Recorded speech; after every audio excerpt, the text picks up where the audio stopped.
Welcome to the Slop Farm. Enjoy the video. You'll begin by confirming prerequisites and taking the first actionable steps now. First, check that your phone and carrier support wireless emergency alerts and that your operating system is up to date. Once done, open Settings and go directly to Notifications or the Wireless Alerts section. Enable the Emergency Alerts toggles. Make sure cellular data and location services are allowed for alert delivery. If you use Do Not Disturb, change its settings so emergency alerts override it. This ensures messages reach you immediately. Now fine-tune what you receive and why it matters. You should pick alert categories: emergency, amber, severe weather, and public safety, so you only get the notifications you need.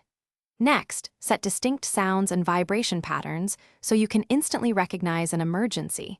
Test volume levels, but avoid silencing critical tones. Once configured, check regional or language options to ensure local alerts are delivered correctly. Finally, save settings and restart your device if prompted. Finish by verifying alerts arrive and knowing one clear troubleshooting tip.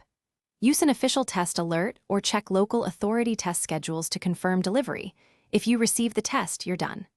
If not, toggle the emergency alert settings off and on, restart your phone, and install any pending carrier updates.